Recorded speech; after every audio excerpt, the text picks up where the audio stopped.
A friendly chit-chat.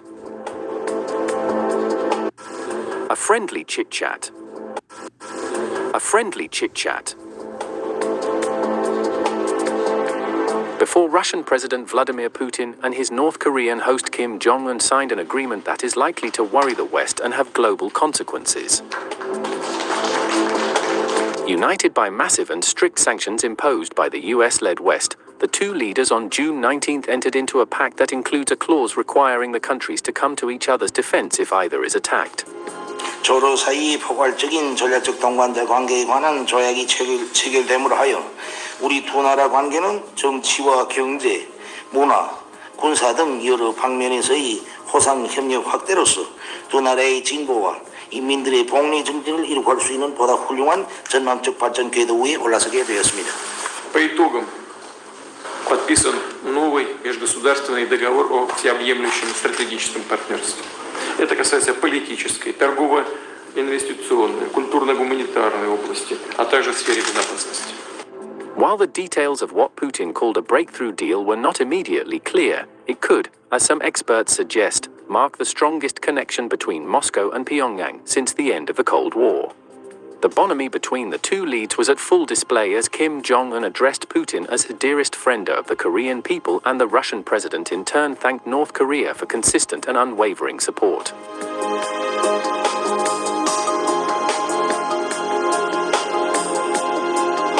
Putin last visited Pyongyang in 2000 as a newly elected president.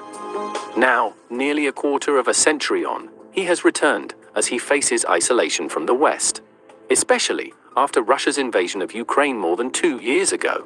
Observers see this as the Russian president's way of sending a dual message, one to the West that Russia isn't alone, and second to other Asian countries that Moscow is an important player in the region. Apart from the geopolitical messaging, the deal could also boost Putin's war chest. The agreement has been signed as Putin faces an apparent desperation to secure ammunition to support Russia's war in Ukraine. Observers suggest that the deal could also have a clause facilitating an official weapons transfer from Pyongyang to Moscow, something the West has long been fearing. Before the defense pact was signed, Putin thanked Kim for North Korea's support in Ukraine, which Kiev's Western allies might see as a confirmation on Moscow's part of receiving weapons from Pyongyang despite sanctions. Высоко ценим последовательную и неизменную поддержку вами российской политики, в том числе на украинском направлении, имея в виду нашу борьбу с навязанной на протяжении десятилетий гегемонистской политикой со стороны империалистической политики со стороны Соединенных Штатов и их сателлитов в отношении Российской Федерации. Putin also warned that Russia and North Korea will not tolerate what he called Western blackmail that comes in the form of sanctions.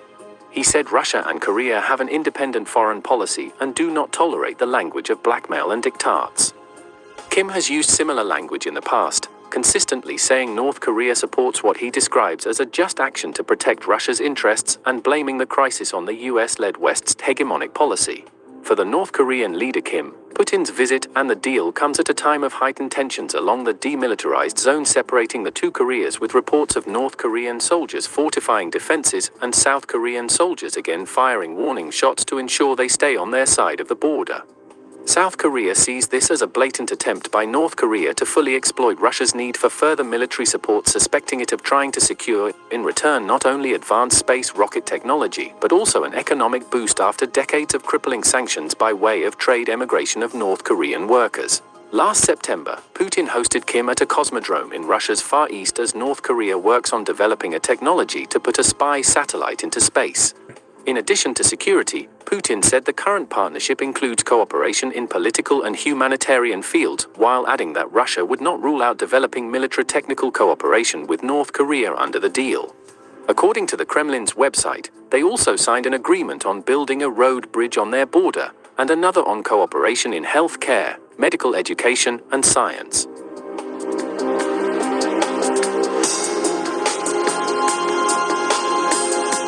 The last time two countries signed a treaty was in 1961, when North Korea entered into a pact with then Soviet Union.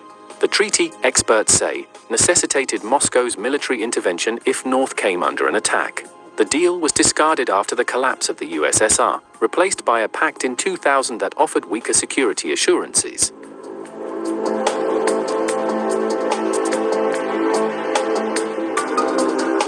Considering the huge geopolitical implications of Putin's visit as the US-led unipolar world order witnesses a shift, the world is closely watching the trip. In Washington, US Secretary of State Antony Blinken said Putin's visit to North Korea illustrates how Russia tries, in desperation, to develop and to strengthen relations with countries that can provide it with what it needs to continue the war of aggression that it started against Ukraine. Koo Byung-sum, spokesperson of South Korea's Unification Ministry, which handles inter-Korean affairs, said the Seoul government was still interpreting the results of the summit, including what Russia's response might be if the North comes under attack. Another country keeping a close eye on the developments is China, which has strong ties with both countries. China is North Korea's biggest ally and economic lifeline, accounting for most of the country's trade. Chinese Foreign Ministry spokesperson Lin Jian said high-level exchanges between Moscow and Pyongyang are bilateral arrangements between two sovereign states, without giving a specific assessment of the agreements. As Putin continues to court his neighbors as an alternative power bloc to the West, experts see current trip as a good way to make the West nervous by demonstrating Moscow has interests and clout beyond Ukraine.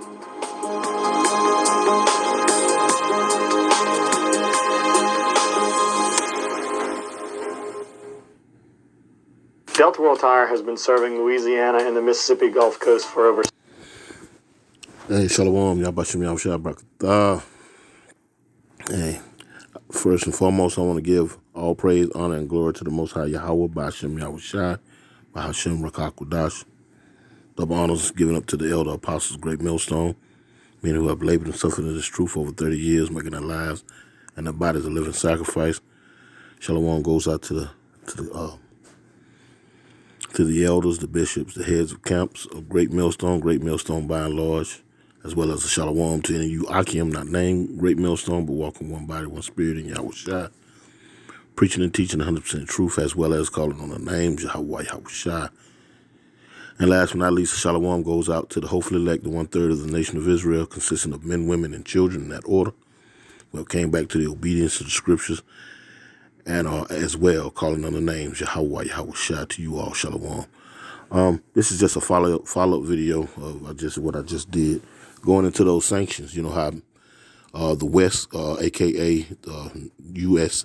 And NATO, have weaponized the currency. You know what I'm talking about, and has been able to have a stronghold on planet Earth. But the hammer of the whole earth is being crushed. We're going to grab that scripture real quick. How is the hammer of the whole earth crushed? Let's grab that. Let's see, this Jeremiah 23 real quick.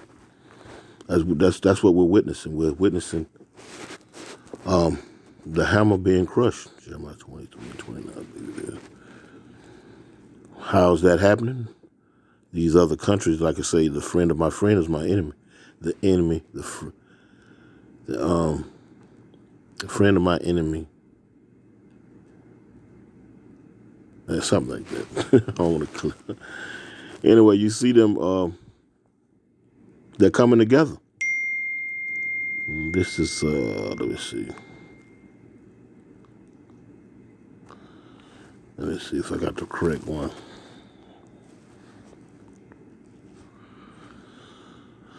Jeremiah 23. This is Jeremiah 23 and 29. Is not my word like as fire, saith the Lord Yahweh, and like a hammer that breaketh rocks into pieces. No, that's not the one I'm looking for.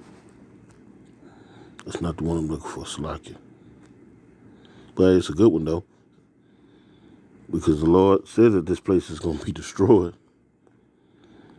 And I'm going to break rocks into pieces, therefore.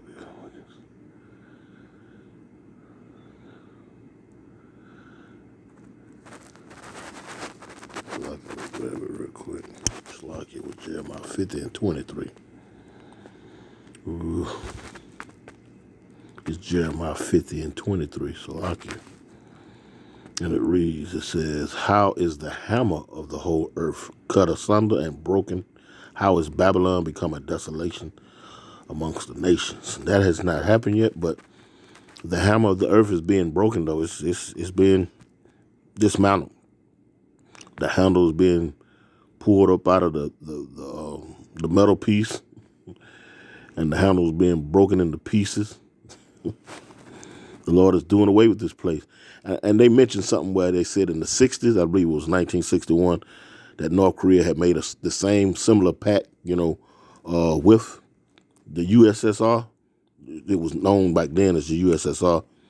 And in 1989, I want to say it was, Gorbachev and Ronald Reagan had this handshake agreement that dissolved the USSR, as Reagan was, quote unquote, famously saying to Gorbachev, tear this wall down.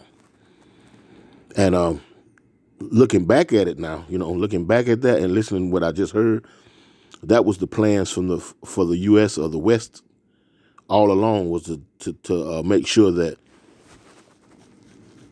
Russia, formerly known as the USSR, was to never gain a foothold or gain friends or allies. You know what I'm saying? Yeah, just looking back on that, all that makes sense now. But hey, like I said, this is the will of the Lord. That's being enacted. What we're seeing, this is the will of the Lord. So it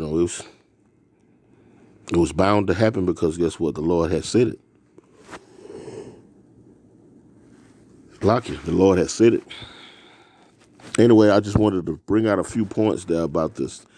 The United States, aka NATO, weaponizing that money by way of sanctions,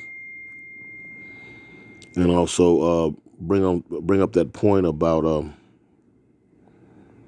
this was they had this similar deal back in the 60s, some 50, 60 years ago, a little 50 years ago, and it was dissolved by, my memory served me correctly, Ronald Reagan and Mikhail Gorbachev. But hey, that's neither here nor there. Now, prophecies are coming to pass. Lord willing, you're edified. I'm going to close out by giving infinite honor and praise to the Most High Yahweh, Ba'ashem, Yahweh Shai. Double honors to the elders, apostles, great millstone. With that, shalom.